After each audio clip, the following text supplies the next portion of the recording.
নমস্কার বন্ধুরা, কেমন আছেন? আশা করি সবাই ভালো আছেন। আবার একটি নতুন ব্লগে সবাইকে স্বাগত। ব্লগটা প্রথম থেকে শেষ অবধি দেখবেন, আশা করি সবার ভালো লাগবে। এখন সকাল ৮টা বাজে, এখান থেকে ব্লগটা শুরু করলাম। আমি সবজি কাটতে বসে গেছি। আজ ছেলের কাছে যাব।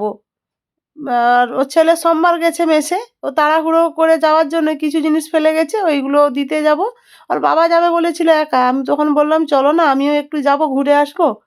তাই যাব যখন একটু রান্না করে নিয়ে যাব। আজ তো মাঘী পূর্ণিমা, মাংস হবে না, মাছ আনতে গিয়েছে ও বাজার। মাছ নিয়ে আসলে ওই মাছের তেল ঝাল করব। আর পেঁপে আছে, বাড়ির গাছের পেঁপে, পেঁপের ডাল হবে। আর একটু ঘরে তো বড়ি দিয়ে রেখেছি, গহন নকশা বড়ি অনেক আছে, নকশা বড়ি ভাজবো। আর দেখা যাক কি করি, আপাতত এইগুলোই করব। আর ওদিকে টুসি তো সকাল 7টায় পড়তে চলে এসছে। ও সকাল 7টায় পড়তে আসে, ও দিদিমণি ওকে 8:30 9টা পর্যন্ত পড়ায়। আমি ডালটা আগে বসিয়ে দিয়েছিলাম, পেঁপে সঙ্গে ডাল করছি। আর ভাতটা এখন বসাচ্ছি।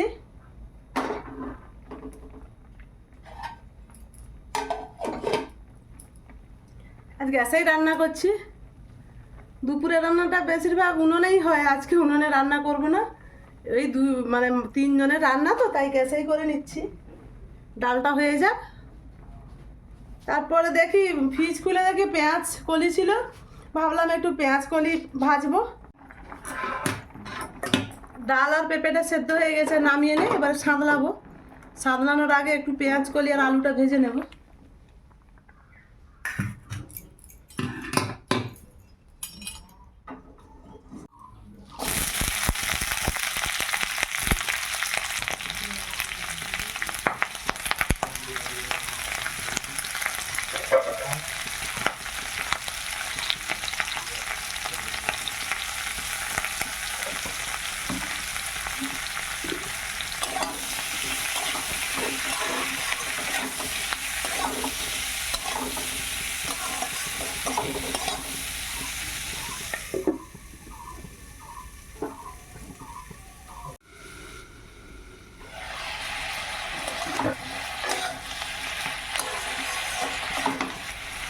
আমি একটু কাঁচা লঙ্কা আর একটু পেঁয়াজ দিয়েছি।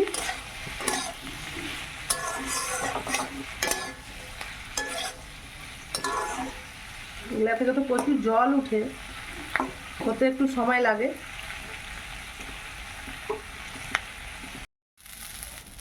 সুন্দর করে লাল লাল করে ভেজে নিয়েছি, এবারে নামিয়ে নেই।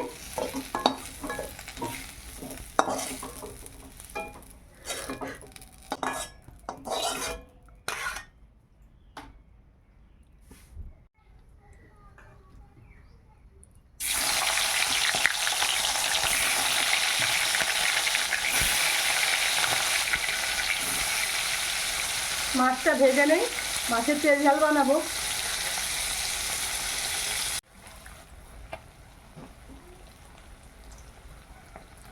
মাছগুলো খুব সুন্দর ভাজা হয়ে গেছে, এবারে নিয়ে নিই।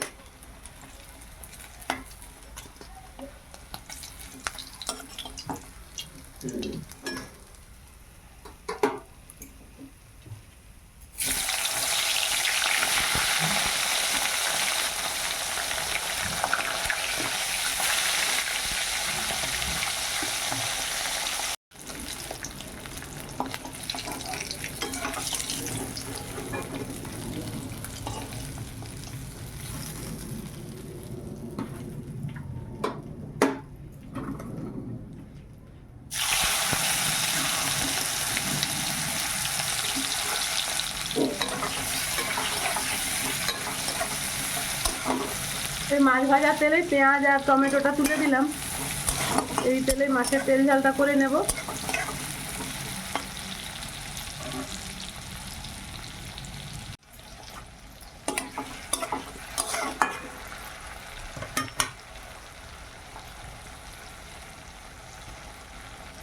আদা রসুন বাটাটা দিয়ে দিলাম। আদা রসুনটা ভাজা হয়ে গেছে, এবার হলুদ গুঁড়ো লঙ্কা গুঁড়োটা দেবো।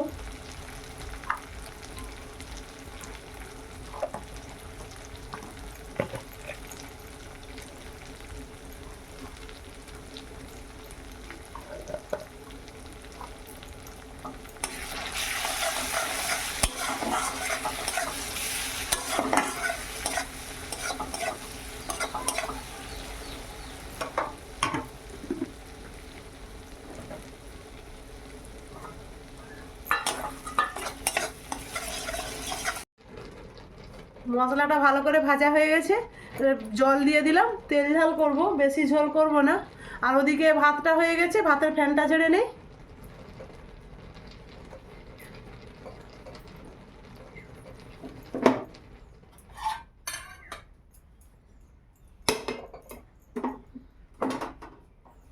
ঝোলটা ফুটে গেছে, এবার মাছগুলো দিয়ে দেই।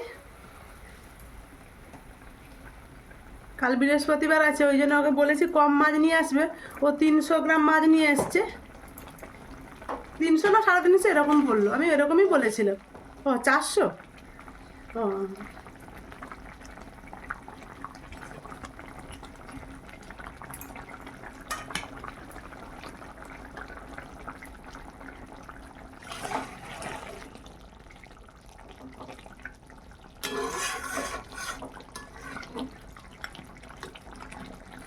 মাছের তেল ঝালটা প্রায় হয়ে এসছে, আর একটুক্ষণ ফুটে যাক, তারপর নামিয়ে নেব। মাছের তেল ঝালটা হয়ে গেছে, এবার নামিয়ে নেব।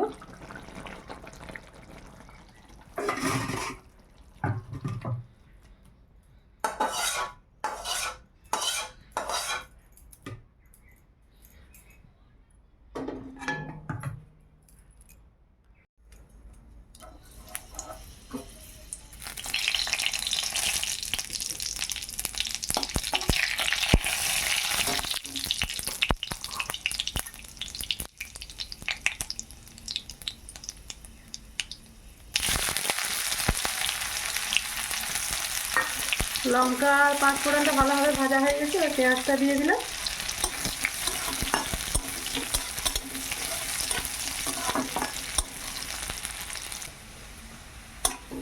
তেজপাতাটা দিয়ে দিলাম।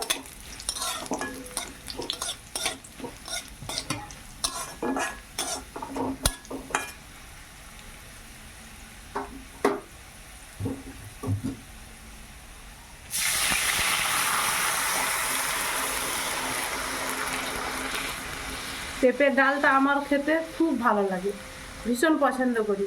আর আমাদের বাড়ির গাছের পেঁপে খুব সুন্দর সেদ্ধ হয়ে যায়।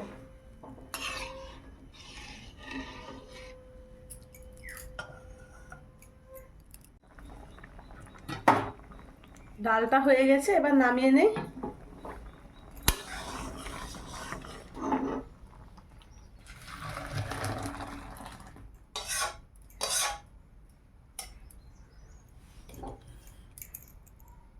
বড়িটা ভাজবো, সেই জন্য কড়াই তেল দিয়ে দিলাম। আর গহনা বড়ি তো সবসময় ছাঁকা তেলেই ভাজতে হয়, পাঁপড় ভাজার মতো। ধরো নকশাগুলো কেমন হয়েছে বলুন।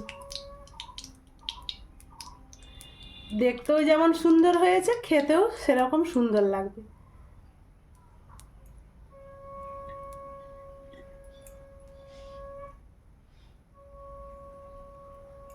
গোল গোল করে করেছি।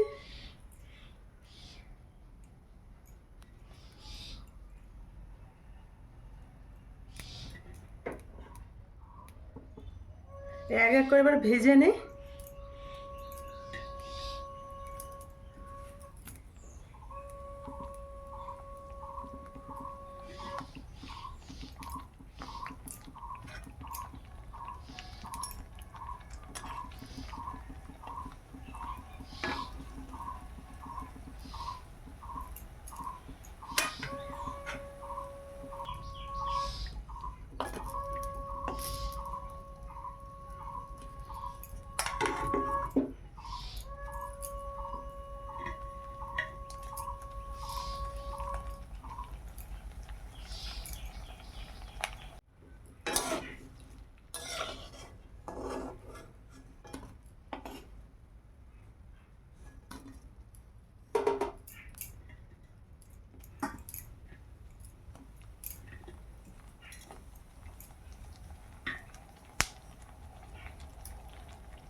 বড়িগুলো এতটাই ফলকা হয়েছে যে এই জন্য নাড়তেই ভয় লাগছে, ভেঙে যাবে।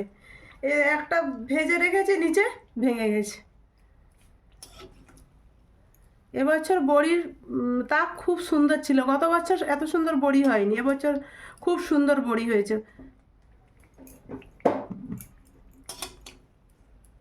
রান্না হয়ে গেছে, এবার আমি একটু খেয়ে নেব, খেয়ে দিয়ে ছেলের জন্য খাবার নিয়ে যাব।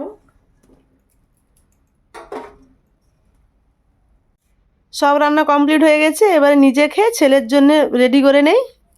বেটির জন্য খাবার এই ব্যাগটাতে নিয়ে নিয়েছি, এবার আমি ঝট করে বেরিয়ে যাই। যাচ্ছি গো, আমরা বেরিয়ে পড়েছি। এবার চলুন একবার ছেলের কাছে গিয়ে দেখা হচ্ছে। ছেলের কাছে চলে এসেছি, দেখছি ছেলে শুয়ে শুয়ে ফোন দেখছে। ছেলের রুমে ওরা তিনজন থাকে, পাশের রুমে পলয় আর দোতলায় থাকে দীপ, ওরাও এসছে, ওরা একসঙ্গেই খায় এই রুমে। আমি যখনই যাই একটু বেশি করেই নিয়ে যাই, সব খাবে বলে নিজে হাতে সবাইকে দিচ্ছি।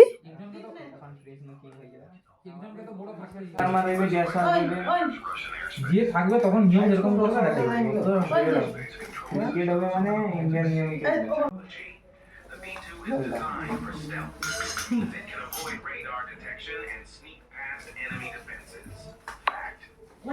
চামচ এনে পড়ে যাবে না।